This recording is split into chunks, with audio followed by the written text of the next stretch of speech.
Hello friends, you speak channel पर मैं अरुण त्रिपाठी आपका स्वागत करता हूं। बेसिक ग्रामर के इस लेसन में आज हम पढ़ेंगे लेटर्स, वर्ड्स, सेंटेंसेस के प्रकार, subject and predicate.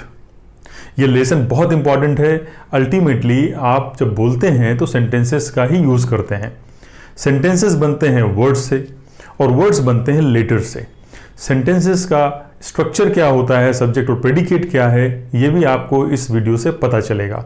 Basic grammar की सीरीज में आप पढ़ेंगे ग्रामर के बारे में। आप चैनल को सब्सक्राइब करिए और बेल आइकन जरूर प्रेस करिए, जिससे आने वाले वीडियोस के नोटिफिकेशंस आपको मिलते रहेंगे। आपको वीक में 4 वीडियोस मिलेंगे। ये पूरा एक कंप्लीट पैकेज होगा। अगर पूरे वीक में चारों वीडियो आप देखते हैं और अगले 3 महीने तक आप लगातार वीडियो देखते हैं और उसको ईमानदारी से फॉलो करते हैं, प्रैक्टिस करते हैं जो मैं बताता हूं, तो मैं आपको प्रॉमिस करता हूं कि आप 3 महीने के अंदर अच्छी खासी इंग्लिश भी बोलना शुरू करेंगे और ग्रामर का भी नॉलेज आपका बहुत अच्छे से बढ़ेगा। तो आइए हम लेटर से शुरू करते हैं। आप जानते हैं इंग्लिश अल्फ़ाबेट में 26 लेटर्स होते हैं, ABCDEFGH से लेके XYZ तक। ये तो आपको मालूम ही होगा। तो 26 लेटर्स होते हैं इंग्लिश अल्फ़ाबेट में, इंग्लिश वर्णमाला में। इसमें से AEIOU इनको क्या बोलते हैं? वॉवेल्स। तो 26 लेटर्स में से 26 लेटर्स में से 5 जो लेटर्स होते हैं AEIO और U, इनको हम बोलते हैं वॉवेल्स। बाकी के जो 21 लेटर्स होते हैं उनको हम बोलते हैं कॉन्सोनेंट, यानी व्यंजन। तो AEIOU ये वॉवेल्स हैं, यानी स्वर हैं, और बाकी के जो 21 लेटर्स हैं बचे हुए वो हैं व्यंजन, यानी कॉन्सोनेंट। अब आप जानते हैं वर्ड्स कैसे बनते हैं। वर्ड्स इन्हीं अक्षरों से मिलकर ही बनते हैं। ग्रुप ऑफ लेटर्स को हम क्या बोलते हैं? वर्ड्स। अक्षरों के समूह को हम क्या बोलेंगे? शब्द। और इन्हीं शब्दों के समूह को हम क्या बोलते हैं? सेंटेंसेस। अक्षरों से बनते हैं शब्द, शब्द से बनते हैं सेंटेंस, और सेंटेंस से बनते हैं पैराग्राफ, और सेंटेंसेस से ही, उन्हीं पैराग्राफ से ही फिर आप स्टोरी, नॉवेल जो भी लिखते हैं या बोलते हैं वो सेंटेंसेस का ही एक समूह होता है। तो अक्षर आपको मालूम हो गए, लेटर्स आपको मालूम हो गए, और आपको ये भी मालूम हो गया कि ग्रुप ऑफ लेटर्स को हम क्या बोलते हैं? वर्ड्स बोलते हैं। अब आप देखिए, ये ग्रुप ऑफ लेटर्स हुआ RDOW, 4 लेटर्स हैं यहां पर। अब आप बोलेंगे ये भी तो ग्रुप ऑफ वर्ड्स है। OG ये 2 लेटर्स का ग्रुप है। DRAE ये भी 4 लेटर्स का ग्रुप है। TNEILS ये भी 6 लेटर्स का ग्रुप है। तो अभी आपने पढ़ा कि ग्रुप ऑफ लेटर्स को हम वर्ड्स बोलते हैं, तो ये भी तो ग्रुप ऑफ लेटर्स है। तो क्या आप इनको शब्द बोलेंगे? क्या इनको वर्ड बोलेंगे? नहीं बोलेंगे। क्यों नहीं बोलेंगे? क्योंकि इनका कोई मीनिंग नहीं निकल रहा है। ग्रुप ऑफ लेटर्स तो ये हैं, लेकिन इनका कोई मीनिंग नहीं निकल रहा है। आइए हम इन्हीं लेटर से मिलकर एक दूसरा ग्रुप बनाते हैं, इन्हीं लेटर्स का ग्रुप बनाते हैं, और फिर देखते हैं कि वो वर्ड बनेंगे या नहीं, उनको हम वर्ड कहेंगे या नहीं, उन्हें शब्द कहेंगे या नहीं।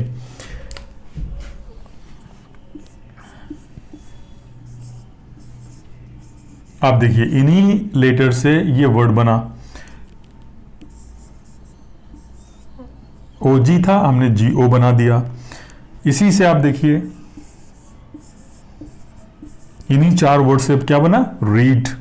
अब इन्हीं 4 वर्ड से क्या बन गया?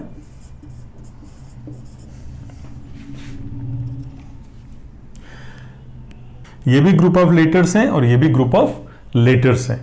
ये भी ग्रुप ऑफ लेटर्स हैं, ये भी ग्रुप ऑफ लेटर्स हैं, लेकिन इनको हम शब्द नहीं बोलेंगे क्योंकि ये कोई मीनिंग नहीं दे रहे हैं, इनसे कोई मीनिंग निकल के नहीं आ रहा है। सेम लेटर से हमने जो ग्रुप बनाया, इनको हम वर्ड्स बोलेंगे क्योंकि इनसे मीनिंग निकल रहा है। WORD मतलब होता है वर्ड, वर्ड यानी शब्द। यहां पर आप देखिए RDOW, कोई इसका मीनिंग नहीं निकल रहा है। OG इसका कोई मीनिंग नहीं निकल रहा है, लेकिन इसी को हमने GO बना दिया तो आप जानते हैं GO, यानी गो यानी जाना। तो ये ग्रुप ऑफ वर्ड, ये जो ग्रुप ऑफ लेटर हुआ, इसका कंप्लीट मीनिंग निकल रहा है, इसलिए इसको हम वर्ड बोलेंगे। इसी तरीके से देखिए DRAE, इसका कोई मीनिंग नहीं निकल रहा है, लेकिन READ यही रीड बन गया। रीड यानी होता है पढ़ना, इसका मीनिंग निकल रहा है, तो ये एक वर्ड बन गया। इसी तरीके से TNEILS, क्या कोई इसका मीनिंग निकल रहा है? नहीं निकल रहा है, लेकिन इन्हीं लेटर से जब हमने वर्ड बनाया तो वर्ड बन रहा है LISTEN, लिसन। लिसन यानी सुनना। तो इसका एक मीनिंग निकल रहा है। तो वर्ड की जो डेफिनेशन अभी हमने पहले थी कि ग्रुप ऑफ लेटर्स को हम वर्ड्स कहेंगे, वो ठीक नहीं था। अब इसको थोड़ा सा और सुधार लेते हैं। ग्रुप ऑफ लेटर्स, अक्षरों का समूह, that makes complete sense is called word. तो अब समझ में आया आपको, ग्रुप ऑफ लेटर्स है जिससे कोई मीनिंग निकलता हो, उनको हम शब्द कहेंगे। तो इस तरह से आपने शब्द के बारे में जाना। आइए हम देखते हैं सेंटेंस की डेफिनेशन क्या होती है। सेंटेंस यानी वाक्य। वाक्य कई शब्दों का एक समूह होता है।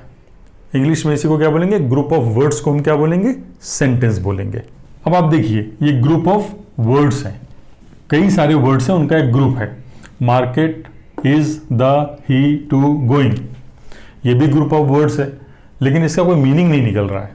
कोई मीनिंग निकल रहा है तो क्या इसको हम सेंटेंस बोलेंगे? ग्रुप ऑफ वर्ड्स है, फिर भी हम इसको सेंटेंस क्यों नहीं बोलेंगे? इसी तरीके से आप देखिए, मैंगोज यू ईट, इसका कोई अर्थ नहीं निकल रहा है। रीड, हैव, दे, बुक, इसका भी कोई मीनिंग नहीं निकल रहा है। लेकिन ये ग्रुप ऑफ वर्ड्स तो हैं, ये 4 वर्ड्स का ग्रुप है, ये 3 वर्ड्स का ग्रुप है, ये 6 वर्ड्स का ग्रुप है, तो इन्हें हम सेंटेंस क्यों नहीं कहेंगे? जैसे हमने वर्ड की डेफिनेशन में देखा था कि group of letters that makes complete sense, जो कंप्लीट सेंस देता है उसी को हम वर्ड बोलते हैं। किसी भी तरह के ग्रुप ऑफ लेटर्स को हम वर्ड नहीं बोलते। उसी तरीके से group of words that makes complete sense is called sentence. शब्दों का वह समूह जो कंप्लीट मीनिंग देता है, कंप्लीट सेंस देता है, जिससे पूर्ण अर्थ निकलता है, उसे हम वाक्य कहेंगे या सेंटेंस कहेंगे। आइए देखिए, इन्हीं ग्रुप ऑफ वर्ड्स के साथ हम दूसरा ग्रुप ऑफ वर्ड बनाते हैं। दोनों में डिफरेंस क्या है आप खुद देख लेंगे।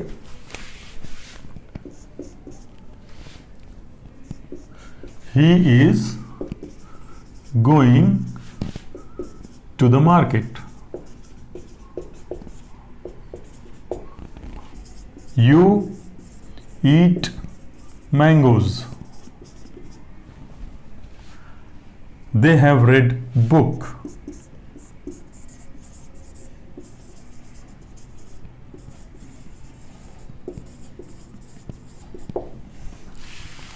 अब आप देखिए, he is going to the market, वह बाजार जा रहा है। इन्हीं ग्रुप ऑफ वर्ड से हमने दूसरा ग्रुप ऑफ वर्ड्स बनाया, लेकिन इसको हम सेंटेंस नहीं कह रहे थे, पर ये सेंटेंस है क्योंकि यहां से कंप्लीट मीनिंग निकल रहा है, इससे कोई कंप्लीट सेंस निकल रहा है। इस ग्रुप ऑफ वर्ड से कोई कंप्लीट सेंस नहीं निकल रहा है। तो सेंटेंस की डेफिनेशन क्या होगी? A group of words that makes complete sense is called sentence. आप दूसरा सेंटेंस भी देखिए, मैंगोज यू ईट, कोई अर्थ नहीं निकल रहा था, लेकिन यहां पर अर्थ निकल रहा है, यू ईट मैंगोज, तुम आम खाते हो।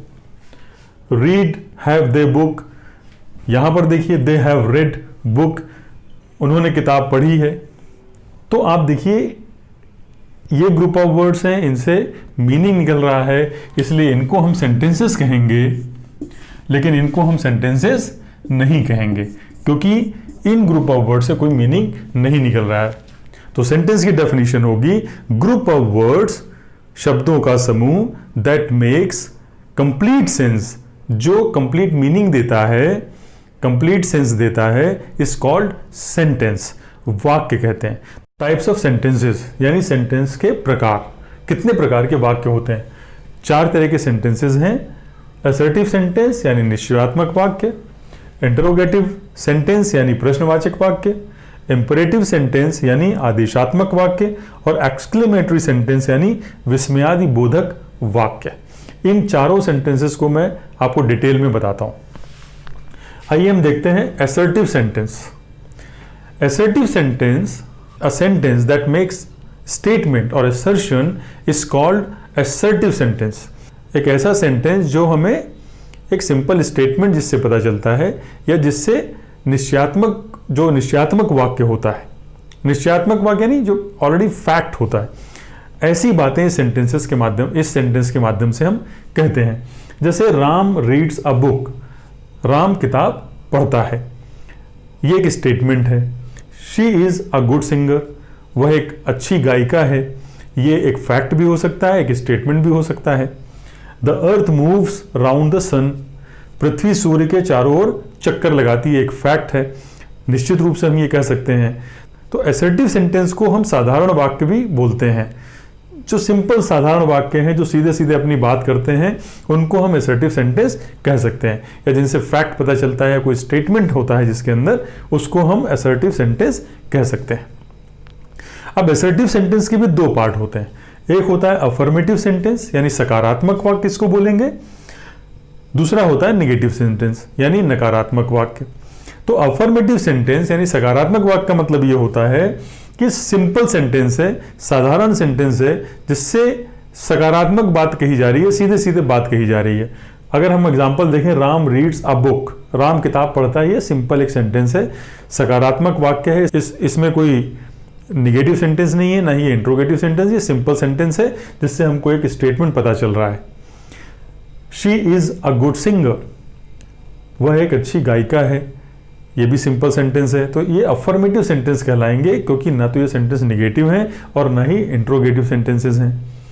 The earth moves around the sun, पृथ्वी सूर्य के चारों ओर घूमती है, तो इनको हम अफर्मेटिव सेंटेंस बोलेंगे। वही निगेटिव सेंटेंस क्या होते हैं? निगेटिव सेंटेंस मतलब नकारात्मक वाक्य जिसमें नॉट लगा होता है, नहीं लगा होता। अगर हम हिंदी में बात करें, राम किताब नहीं पढ़ता है, ये निगेटिव सेंटेंस है। उसी तरह इंग्लिश में भी होगा, राम रीड्स अ बुक, ये सिंपल सेंटेंस है यानी अफर्मेटिव सेंटेंस कहेंगे इसको। लेकिन अगर इसका नेगेटिव सेंटेंस बनाएंगे तो सेंटेंस बनेगा Ram does not read a book, she is not a good singer. इस सेंटेंस में हमने इसके बाद सिर्फ नॉट लगा के इसको नेगेटिव बना दिया। यहां पर हमें प्रेजेंट इंडेफिनिट टेंस है, टेंस में आपको ऑलरेडी पढ़ा चुका हूं, अगर आपने वो सीरीज नहीं देखी है तो वो सीरीज जरूर देखिएगा। Ram does not read a book, Ram किताब नहीं पढ़ता है। तो आपने देखा यहां पर डज नॉट लगा के हमने इसको नेगेटिव बनाया, यहां पर हमने सिर्फ नॉट लगा के इसको नेगेटिव बना दिया। तो जब इनमें नॉट लग जाता है या डज नॉट लगा के, डू नॉट लगा के हम उसको नेगेटिव बना देते हैं, तो इसको हम नेगेटिव सेंटेंस बोलते हैं। तो असर्टिव सेंटेंस आपने देखा, असर्टिव सेंटेंस के दो पार्ट होते हैं, अफर्मेटिव सेंटेंस और नेगेटिव सेंटेंस। आइए अब हम देखते हैं इंटरोगेटिव सेंटेंस यानी प्रश्नवाचक वाक्य। अ sentence that ask a question is called an interrogative sentence. ऐसे सेंटेंस जिसमें प्रश्न पूछा जाता है उन्हें हम प्रश्नवाचक वाक्य बोलते हैं। अब देखिए ये जो सेंटेंस आप देखिए, who is your class teacher, आपके क्लास टीचर कौन है। यहां पर प्रश्न पूछा जा रहा है कि आपका क्लास टीचर कौन है, who is your class teacher. Where does he go in the morning, वह सुबह कहां जाता है, यहां भी प्रश्न पूछा जा रहा है। हाउ आर यू, आप कैसे हैं, यहां भी प्रश्न पूछा जा रहा है। तो आप देखिए जिन सेंटेंसेस से प्रश्न पूछा जाता है उनको हम इंट्रोगेटिव सेंटेंस बोलते हैं, और इन सेंटेंसेस के लास्ट में हम इंट्रोगेटिव का मार्क लगाते हैं, यानी प्रश्नवाचक चिन्ह लगाना बहुत जरूरी होता है। इज ही प्लेइंग क्रिकेट, क्या वह क्रिकेट खेल रहा है। डू दे वॉच टीवी, क्या वे टीवी देखते हैं। इन सारे सेंटेंसेस को अगर आप देखेंगे तो इनमें प्रश्न पूछा जा रहा है। अब इसमें दो तरह के सेंटेंसेस, ये पहले तीन सेंटेंसेस देखिए जहां पर हम हु, वेयर, हाउ इनके द्वारा प्रश्न पूछ रहे हैं, और दूसरे प्रकार के सेंटेंसेस है जहां पर हम इज और डू को आगे लगाकर यानी सहायक क्रियाओं को आगे लगाकर प्रश्न पूछा जा रहा है। तो इंट्रोगेटिव सेंटेंसेस में भी दो प्रकार के सेंटेंसेस होते हैं। एक प्रकार के सेंटेंसेस जहां पर हम WH वर्ड्स आगे लगाकर, WH वर्ड्स यानी who, where, what, when, why, how, ये सारे WH वर्ड्स हैं जिनके अंदर W और H आता है। ऐसे वर्ड्स को आगे लगाकर हम उन्हें प्रश्नवाचक बनाते हैं। जैसे हिंदी में भी क्या, कौन, कहां, कैसे, ये सारे WH वर्ड्स कहलाते हैं। तो एक प्रकार के सेंटेंस है जहां पर हम WH वर्ड लगा के उनको प्रश्नवाचक बनाते हैं, इंट्रोगेटिव बनाते हैं, और दूसरे तरह के सेंटेंस है जहां पर हम सहायक क्रिया के द्वारा सहायक क्रिया को सेंटेंस के आगे रख के हम उसको प्रश्नवाचक बनाते हैं। तो ये इंट्रोगेटिव सेंटेंसेस हैं, और दो तरीके से इंट्रोगेटिव सेंटेंसेस बनाए जाते हैं, इन बातों का आपको ध्यान रखना है। अ sentence that express a command और एंट्रीटी इज कॉल्ड इंपरेटिव सेंटेंस। ऐसा वाक्य जिससे हम आदेश, रिक्वेस्ट, विनय, सुझाव या प्रस्ताव देते हैं उन्हें हम इंपरेटिव सेंटेंस बोलते हैं। जैसे बी क्वाइट, शांत हो जाइए, सिट डाउन, बैठ जाओ या बैठ जाइए, ओपन द डोर, दरवाजा खोलो या दरवाजा खोलिए, please give me a cup of T, please give me a cup of T, कृपया मुझे एक कप चाय दीजिए, यहां पर रिक्वेस्ट है। वर्क केयरफुली, यहां पर सजेशन है, एडवाइस है। तो इस तरह के सेंटेंसेस को हम क्या बोलते हैं? Imperative sentence. आप देखिए इन इंपरेटिव सेंटेंसेस के अंदर जो सब्जेक्ट होता है वो साइलेंट होता है या हिडन होता है। सब्जेक्ट क्या होता है यहां पर सब्जेक्ट होता है यू। जब हम ये सेंटेंस लिखते हैं बी क्वाइट, इसका मतलब होता है यू बी क्वाइट, आप शांत रहिए। सिट डाउन जब बोलते हैं इसका मतलब क्या बोलते हैं? यू सिट डाउन, आप बैठ जाइए। ओपन द डोर जब हम बोलते हैं इसका मतलब होता है यू ओपन द डोर, आप दरवाजा खोलिए या आप दरवाजा खोलो। Please give me a cup of T, यहां पर भी please you give me a cup of T. तो यू यहां पर साइलेंट होता है या हिडन होता है। बिना सब्जेक्ट के तो कोई सेंटेंस बनता नहीं है, मैं आगे आपको सब्जेक्ट और प्रेडिकेट भी बताऊंगा। तो यहां पर सब्जेक्ट जो होता है वो हिडन होता है या साइलेंट होता है। और ये जो सेंटेंसेस होते हैं सीधे वर्ब से शुरू होते हैं, जैसे be, sit, open, give. Give के आगे प्लीज लगाया क्योंकि उसको रिक्वेस्ट फॉर्म में बनाना था, लेकिन सेंटेंस कहां से शुरू हो रहा है? गिव। गिव एक वर्ब है, जैसे वर्क एक वर्ब है, तो वर्ब से शुरू होते हैं। सब्जेक्ट यू होता है जो साइलेंट होता है या यू यहां पर अंडरस्टूड होता है। तो इस तरह के वाक्यों को हम इंपरेटिव सेंटेंस या आदेशात्मक वाक्य कहते हैं। अ sentence that expresses strong feeling is called exclamatory sentence. ऐसे वाक्य जो हृदय की भावनाओं या उद्गार को प्रकट करते हैं उनको हम क्या बोलते हैं? एक्सक्लेमेटरी सेंटेंस बोलते हैं। हिंदी में हम उन्हें बोलेंगे विस्मयादि बोधक वाक्य। एग्जाम्पल आप देखिए, what a shame, what a shame, कितने शर्म की बात है। Alas, alas he is dead. How cold the night is, रात कितनी ठंडी है, यानी रात में कितनी ठंड है। What an idea, oh what an idea sir ji, आपने यह देखा होगा, व्हाट एन आइडिया, क्या आइडिया है, क्या विचार है। नॉनसेंस, बकवास। How beautiful the weather is, मौसम कितना सुहावना है या मौसम कितना सुंदर है। तो जो हृदय की भावनाएं हैं, फीलिंग्स हैं, स्ट्रॉन्ग फीलिंग है, उनको एक्सप्रेस जब किया जाता है सेंटेंसेस के फॉर्म में तो उन्हें हम एक्सक्लेमेटरी सेंटेंस बोलते हैं या उन्हें एक्सक्लेमेटरी सेंटेंस कहते हैं। और आपने देखा कि इन सेंटेंसेस के लास्ट में या बीच में भी एक्सक्लेमेटरी साइन का हम यूज करते हैं। फुल स्टॉप, हिंदी वाले फुल स्टॉप का साइन है, उसके नीचे डॉट है, इसको हम एक्सक्लेमेटरी साइन बोलते हैं। तो इन सेंटेंसेस के लास्ट में हम एक्सक्लेमेटरी साइन का यूज करते हैं। वन मोर थिंग, एक और चीज है, आप देख रहे हैं एक्सक्लेमेटरी सेंटेंस हमें एक या दो शब्द से मिलके भी बना सकते हैं और बिना वर्ब के भी बना सकते हैं। आपने देखा कुछ सेंटेंसेस में वर्ब भी नहीं है, या किसी एक या दो वर्ड से भी हम एक्सक्लेमेटरी सेंटेंसेस को बना सकते हैं।